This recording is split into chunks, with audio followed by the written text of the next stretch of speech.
ஜோகர் அலி sir, என்ன sir நாடாளுமன்ற தேர்தலில் வேட்பாளர் அறிவிக்கிறது அப்படின்னா முதல்ல அந்த வேட்பாளருக்கான அந்த விண்ணப்ப படிவங்கள்லாம் கட்சி தலைமை கொடுப்பாங்க.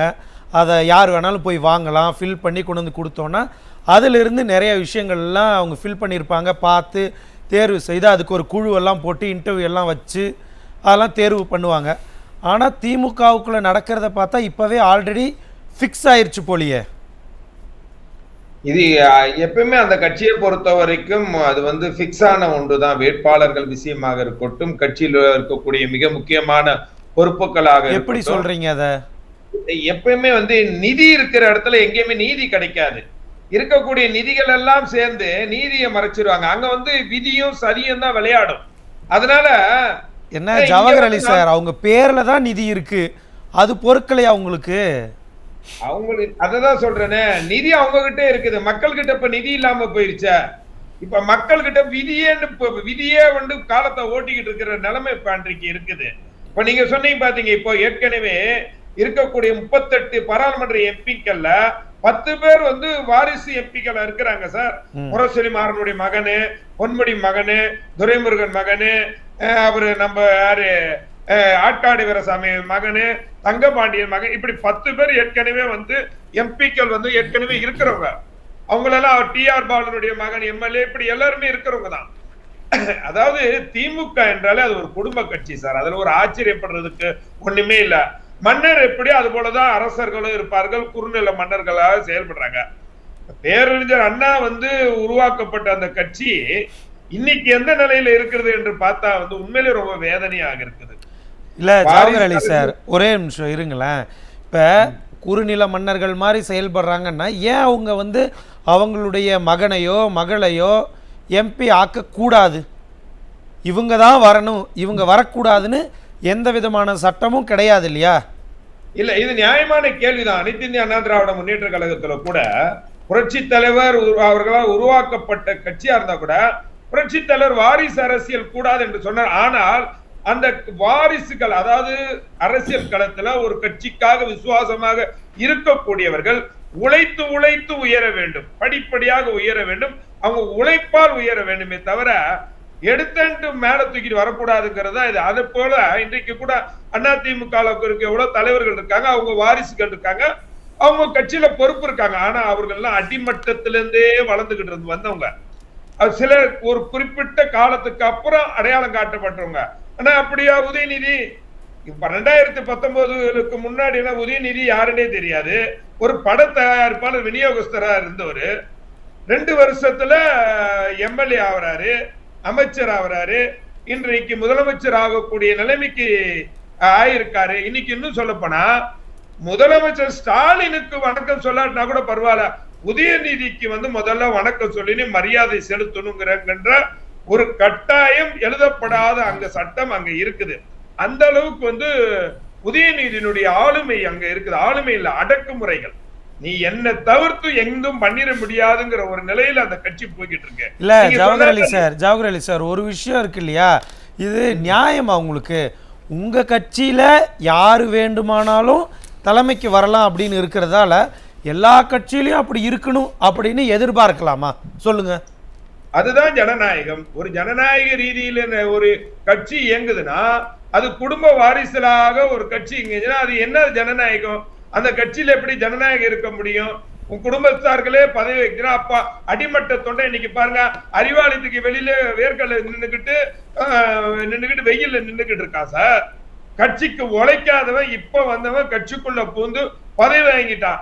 ஏன் இன்னும் சொல்ல போனா அதிமுக இருந்து போன ஏவாவில இருந்து சேகர் பாபுல இருந்து அத்தனை பேர் நம்ம செல்வ கணவில இருந்து இன்னைக்கு பதவியில இருக்கான்.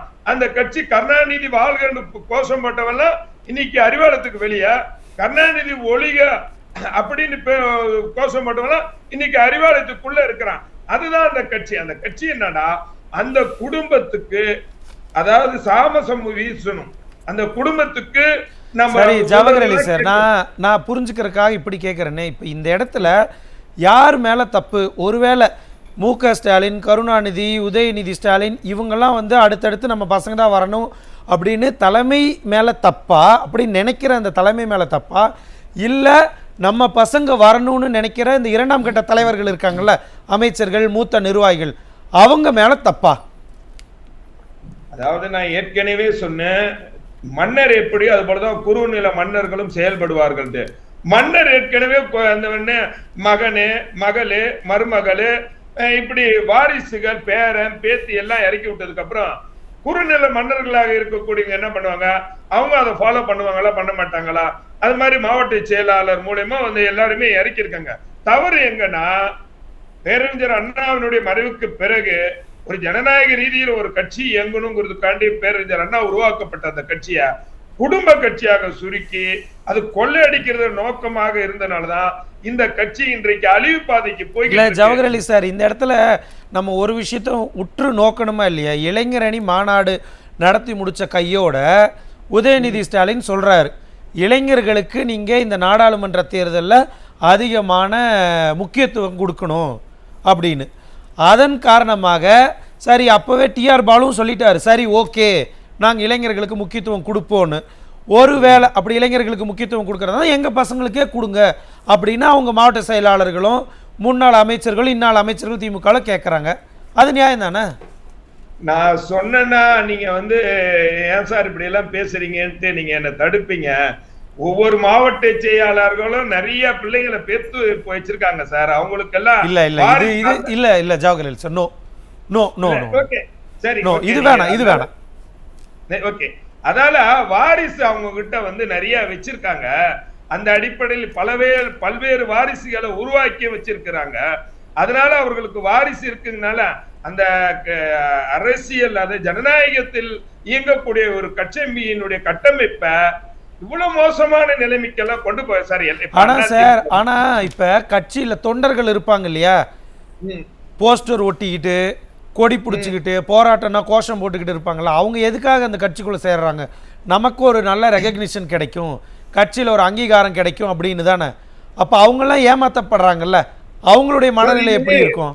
நீங்க காலகாலமா திமுகவில் ஒரு நிலைப்பாடு நீங்க சாதாரண அடிமட்ட தொண்டனை போய் கேட்டீங்கன்னா சொல்லுவாங்க, கட்சி விசுவாசமா இருக்கிறவனுக்கு மரியாதை இல்லைங்கிறது எல்லாருமே சொல்லுவாங்க. இருந்தாலும் ஏதோ ஒரு சூழ்நிலையால் அவர்கள் தள்ளப்பட்டு அந்த கட்சியில இருக்கிறாங்களே ஒழிய, ஆனா வந்து இன்றைக்கு வந்து கட்சியில இருக்கக்கூடிய காலகாலமா உழைக்கக்கூடியவங்க ரொம்ப விரக்தியினுடைய விளிம்பில் இருக்கிறாங்க. இப்ப இன்னும் சொல்ல போனா அவருடைய மருமகன் சபரிசன் இருக்கா தெரியுமா, அவர்தான் கட்சியினுடைய கட்டமைப்பையும் கட்சியினுடைய ஒட்டுமொத்த அந்த நிர்வாகிகளையும் கண்காணிக்கிறது மட்டுமல்ல, அவர் கட்சியில உறுப்பினராகவே இருக்காரான்னு யாருக்கும் தெரியாது.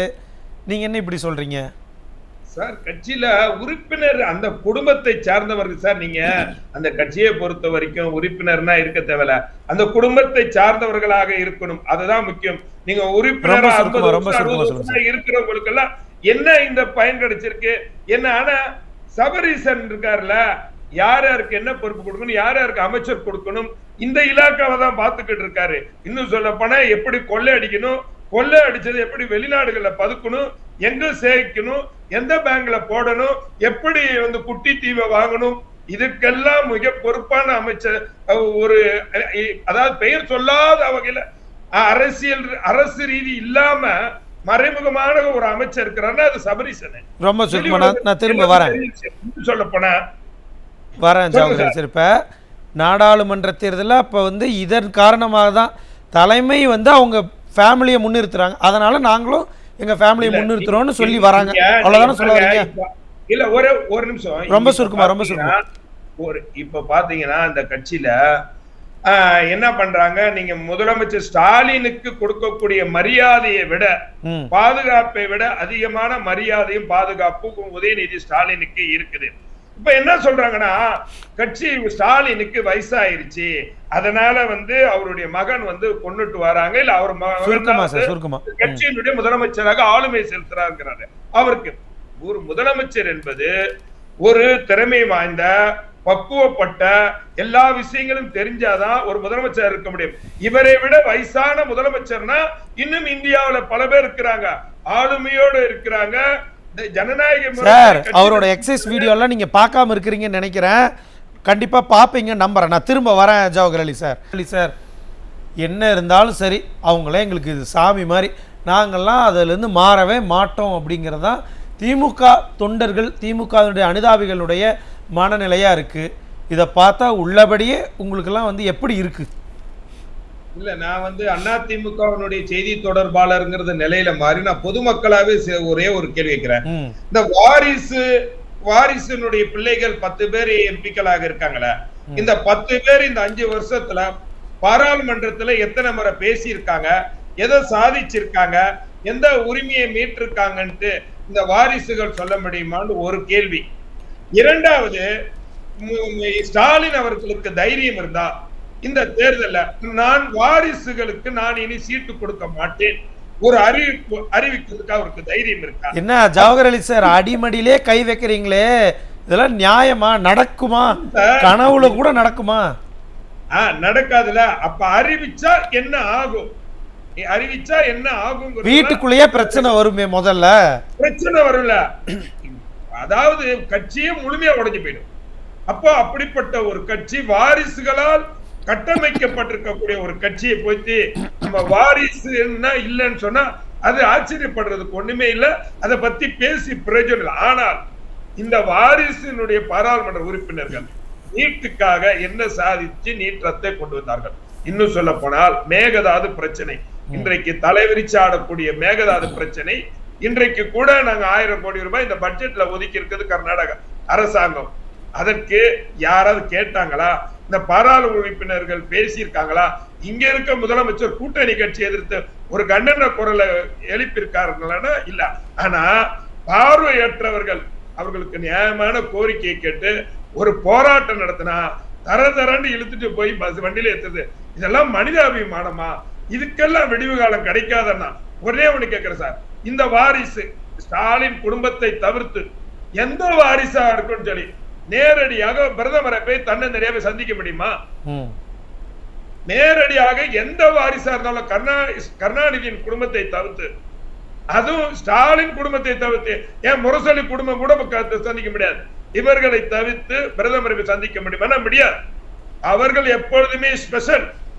அந்த ஸ்பெஷலால உருவாக்கப்பட்ட இந்த கட்சி அழியக்கூடிய நேரம் வந்துகிட்டே இருக்குது.